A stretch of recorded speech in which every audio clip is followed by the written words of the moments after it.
Thank you.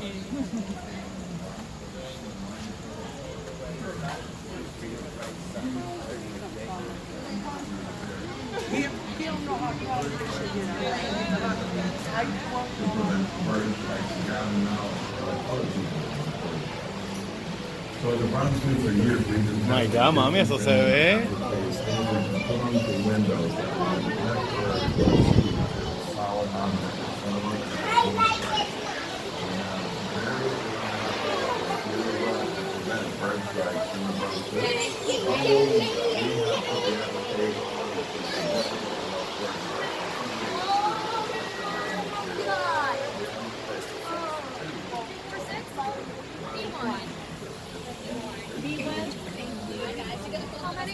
Yeah. How many guys? 3. Déjalo en el frente así para que se lo goce.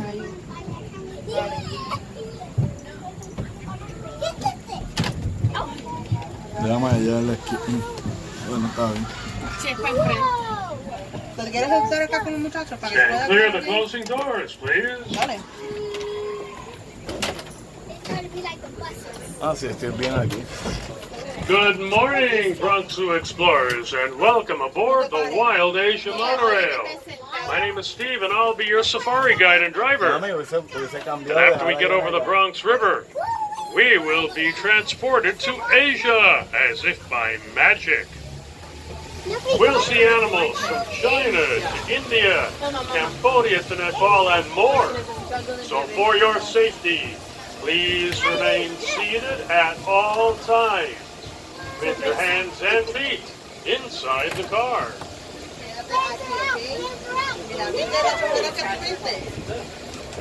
Here at the Bronx Zoo, we are the headquarters of the Wildlife Conservation Society, the WCS. We have scientists in the field and zookeepers here at home, protecting animals all over the world. So here we are. We have now been transported to Asia. And what do we see? We see some deer, not very many, because kids don't yell, thank you. In the morning, early in the morning, this field is full of deer and antelope, but by now they've all moseyed over to the left there where all the trees are. You see a couple of deer. These are Barasinga deer. Look at the antlers on the one on the right. That's the male. Only males, of course, have antlers. You also saw a lot of peacocks. This is late in the mating season. In fact, the mating season for peacocks is basically over. You're going to see a couple of males with their tails intact.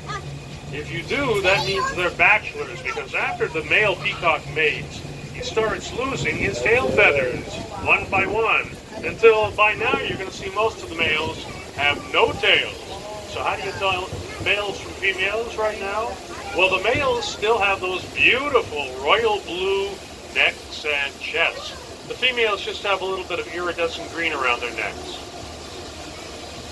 So now we're going to see another animal called the Mongolian wild horse. And you all know that an animal that is extinct no longer exists, like the dinosaurs and the dodo birds. Well, the Mongolian wild horse was actually extinct in nature. That means you can only find them in zoos. And now we're going to see our little herd of Mongolian wild horses. So take a look at them and notice how these are different from domestic horses. First of all, they're small. You can't ride them. Their backs aren't strong enough. Look at the mane. The mane sticks straight up like a mohawk haircut.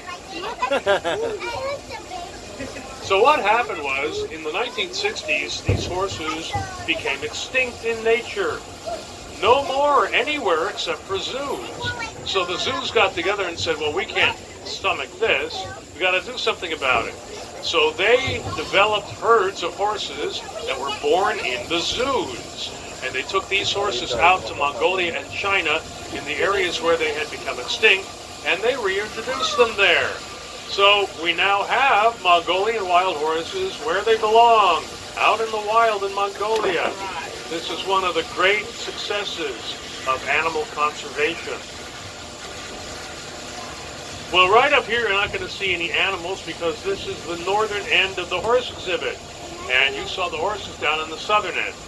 We give all of our animals a lot of room to roam around in, and we don't tell them where to go. Of course, they wouldn't listen to us if we did. So we just wander around in our monorail, and we hope that the animals are going to be close enough to get a good look at. So today you're going to see animals that are up close, and you'll see animals that are far away, and you'll see animals that you won't see because they're hiding from us.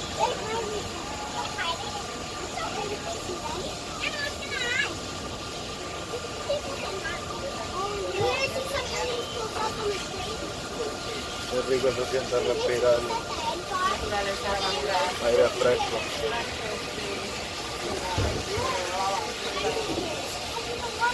Monóxido.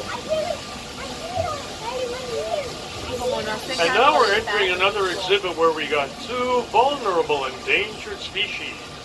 One is called the brown-antlered deer and one is called the Gower, which is also known as the Indian bison. And I'm looking out here and I don't see anybody. So where are they? Well, they must be way ahead. Of course, this is a large area and we don't tell them where to go. So I'm going to tell you about the Gower right now. You see a Gower? I see the Gower. They're pretty far off. We're going to get closer to them. The Gower is the largest wild cattle in the world. The males can be over 2,000 pounds. That's a suck. Kids, got to sit down. Kids, sit down. Thank you. They can be 6 feet tall and 10 feet long. And look at them. Look at how big they are. And look at the horns on them. A male Gower can fight off just about anything, even a tiger. What endangers them is not other animals. It's the fact that humans have taken over their habitat. And now I'm looking for the brown-antlered deer. I only see one or two. I think most of them are going to be on the other side of that ridge. And right now you might be hearing noises from the concrete jungle rather than the Asian one. Sometimes we forget in this beautiful Bronx Zoo that we're right in the middle of New York City. And the noise you hear behind us now is traffic on the Bronx River Parkway. So the zookeepers built this wall here to keep the traffic noise out. And that protects the animal on the other side from all the noise. That animal is our tiger. Tigers have great camouflage. Sometimes they're really hard to see. And of course, tigers don't want to be seen. Tigers are the opposite of lions. Lions live in tribes and they hunt in groups. Tigers live alone and hunt alone. That's why we only have one at a time here in our exhibit. Okay, so we're going around the bend now. We're going to slow down a little bit to see our tiger. Now remember, oh no, he's hiding. The tiger, his name is Anakin. He's the one that's out today. He's behind that bush. See the pond and the big bush behind the pond? Look at Anakin sitting behind the pond. His foot is up in the air. Dogs do that, don't they? You saw him? So Anakin, you know, doesn't have to hunt for a living. But tigers that do hunt will go after a large variety of animals. They will most likely go after deer and hogs. And when they make a kill, they will sit down and gorge themselves on up to 40 pounds of fresh meat. That's the equivalent of 160 quarter pounders. And after a meal like that, they won't eat for days. You know, tigers are endangered. There are only about 3,000 of them left in the wild today. So, okay, now you're getting a good view of some of the Gower. They're right up here. Anyway, tigers are endangered. So we at the zoo, we participate in several tiger conservation programs that will help the tigers live. Now, remember I told you in the first exhibit that most of the animals would be up here under the trees, and here they are. The ones with the white bellies are black buck antelope. Look at the males with those big horns. And you also see some deer with white spots. Those are axis deer. And we've had axis deer here in the zoo since 1899 when the zoo opened. I know.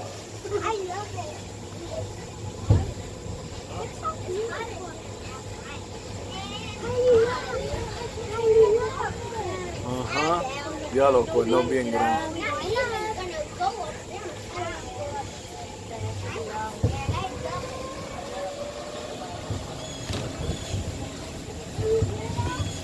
So now we're going to go past a clump of bamboo, and that's where we have our babarusa. Babarusa is a Malay word. It means pig deer, because they are wild pigs, and the males have tusks that erupt out of the top of the snout and remind people of deer antlers. So I'm looking in the first exhibit. I see a female. She is almost the same color as the dirt and the rocks, so she's hard to see. And in the second exhibit, we have a male. He's kind of under the bushes here. But there, okay, now you're going to get a look. Look at the tusks that come out of his snout. Sit down, please. Sit down, please. Thank you. So those tusks are what make people think of antelope, or not antelope, but deer antlers. Wow. All right, now we are looking at Happy the elephant. She is a 50-year-old Indian elephant. Look at all the dirt on her back. Why is she throwing dirt on her back? Well, you know, we can spray insect repellent on our skin, but Happy can't do that. So she picks up the dirt. What's she doing with it now? She's just playing with it now. But she throws it on her back and her belly to keep the insects off. Look at what she does with her trunk. She can do all kinds of stuff with her trunk. It has over 40,000 muscles in it. That's more than we have in our whole body. And she can pick up a raw egg with that trunk without breaking the shell. She can also pull down a tree with her trunk. That's how strong it is. Happy weighs about 10,000 pounds. And to weigh that much, you have to eat a lot. Look at, see what she's doing? She's throwing it on her back and belly, the dirt. So she eats about 200 pounds of hay every day and washes it down with about 60 gallons of water. And Happy is a very pampered little elephant. I say little because she's an Indian elephant, which are smaller than African elephants. Also, they have smaller ears. African elephants have really big ears. And also, she's a little female. Males are much bigger than this. So she gets pedicures once a month. She gets baths. And that big tree stump in front of her is her elephant-sized back scratcher.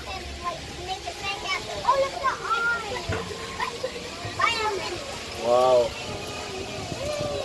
Qué lindo fue verlo, ¿verdad? A ti que te encantan. All right, we leave Happy behind and we're going to enter our Rhino exhibit.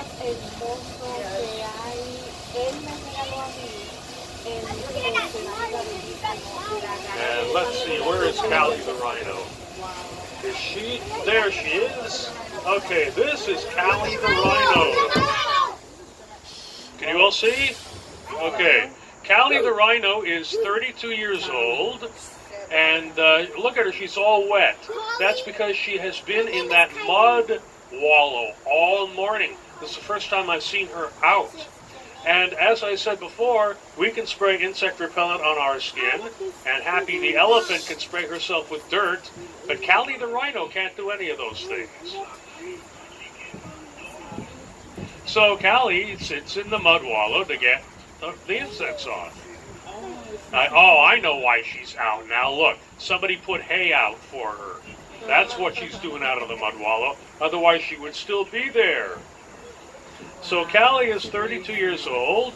She wasn't born here in the zoo, but we've had 11 baby rhinos born here. And moms on the train will find it interesting to know that rhinos are pregnant for 16 months. And they give birth to a baby of over 100 pounds. Wouldn't that be fun?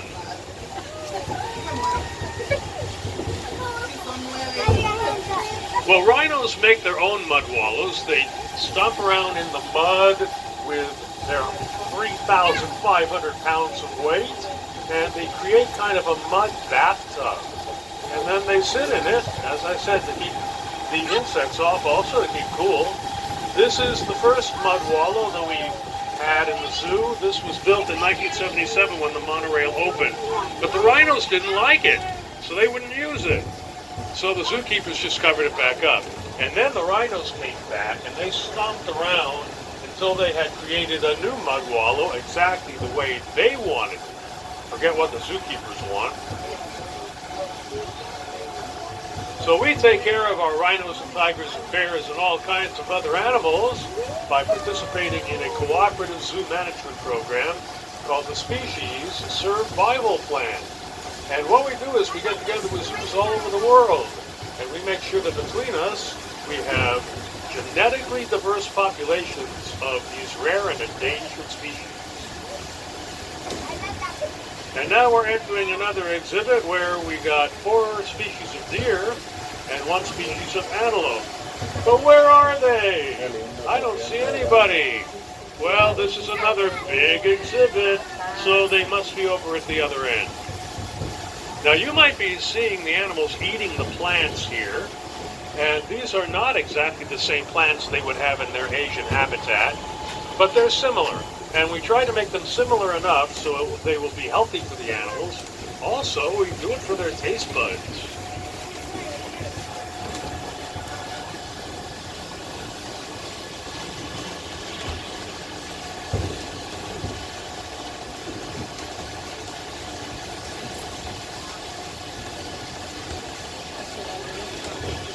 Well, up here you're going to see a lot of trees with their trunks wrapped in wire mesh.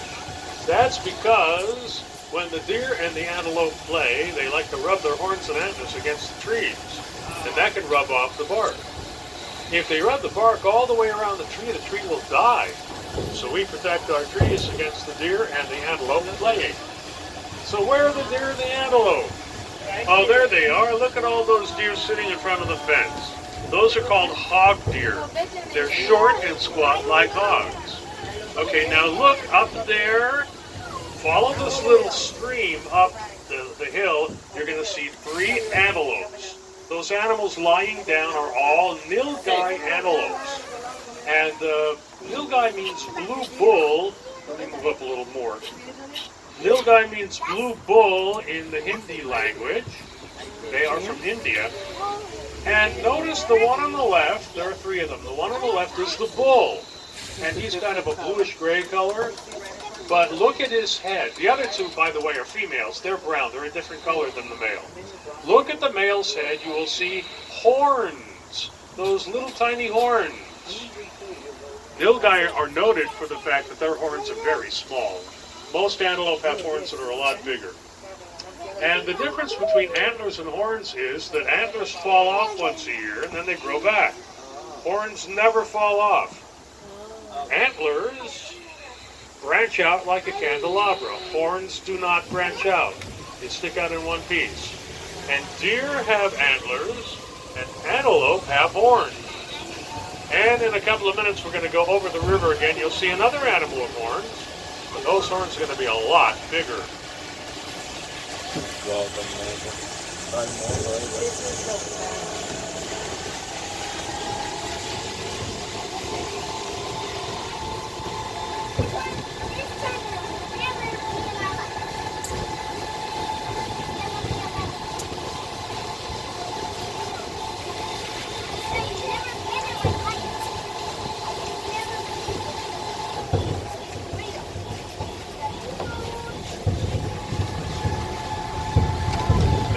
Cross over the Bronx River again at the highest point in our tour, 35 feet above the river level. And the river is a very important habitat for fish and ducks and turtles. But most important, it's a place where migrating birds take a rest.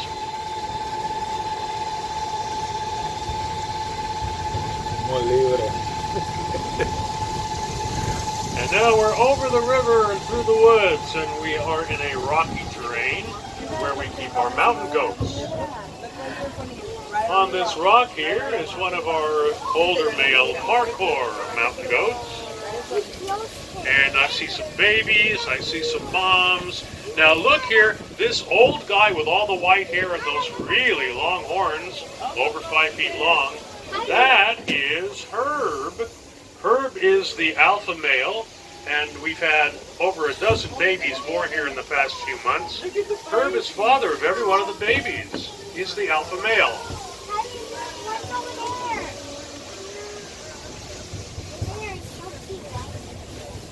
So the goats with the big horns, of course, are male. The ones with the little horns are female. And we have the babies who are just starting to grow their horns. Look at that guy. How did he get on top of that tree stump? Well, he's a mountain goat. That's what they do. All right, now everybody has to be very quiet because the next animal is asleep. Oh, he woke up. Well, this is Linus. He's supposed to be asleep at this time of day because he's nocturnal. He sleeps during the day. But I guess something woke him up. But don't make any noise or he'll run down the tree. So look at him. Look at Linus. He is a 5-year-old red panda. Looks like he is climbing down the tree. Red pandas are from Nepal and China. And in Nepal, they're called Han Ho, which means fire fox. But Linus isn't really related to foxes. He's not even related to the giant panda, even though they both eat bamboo.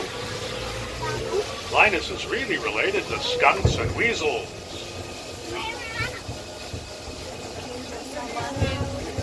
So remember, the Bronx Zoo is part of the Wildlife Conservation Society, WCS. And we have 5 parks in New York City. We have the Bronx Zoo where you are right now, and the Queens Zoo in Queens, and the Prospect Park Zoo in Brooklyn, and the Central Park Zoo in Manhattan. There is also a Staten Island Zoo in Staten Island, but they're not affiliated with us. So whichever borough you live in or are visiting, there's a zoo for you to go to. The WCS also has scientists out in the field at over 300 sites in more than 60 countries. And that's because, as you know very well, humans and wildlife are in constant conflict nowadays. And we have our scientists out there protecting endangered species all over the world. And you know, you can help. Just by visiting us here at the zoo today, you are helping us help animals. And there are other ways to help. Just look at your zoo map and you'll get some ideas. Also, visit us online at our website, wcs.org. And you'll get all kinds of ideas about how you can help us help wildlife. So we are stuck here at a red light. The train ahead of us is still loading. As soon as I get a green light, we will be moving.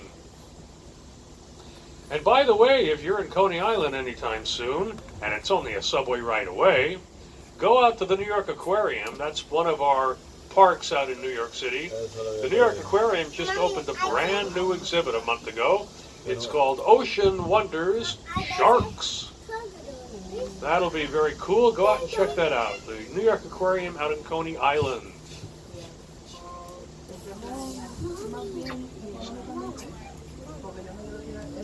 The Bronx Zoo is the largest zoo in the United States and the largest urban zoo in the world, 265 acres. We were founded and opened in 1899.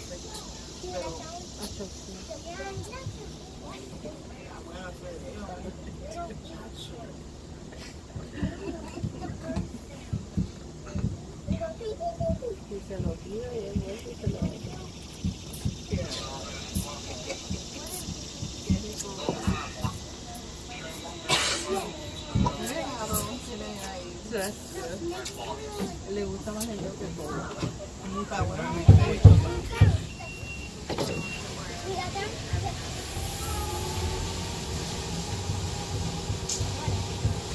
Como ayer yo tan a los 2 meses otro pollo. Cuando tenés que estar saliendo contigo, por favor, mami. Me da yo aquella. Well, our Wild Asia Monorail adventure is now coming to an end. Please remain seated till the train doors open and watch your step as you exit the monorail car. Remember, there's a step up for people exiting from the first row and a step down for those exiting from the second row. And now, on behalf of the Bronx Zoo, I'd like to thank you for joining us here today. We want you to come back and visit us again real soon, right here at the world-famous Bronx Zoo. Have a great afternoon. You're welcome.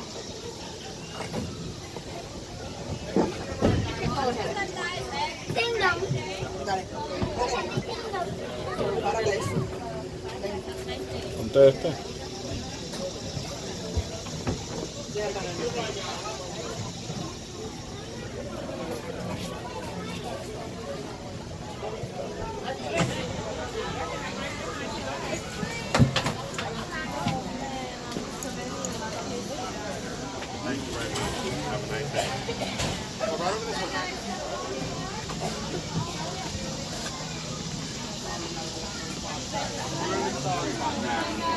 I'm sorry. But look, they're doing it behind you too.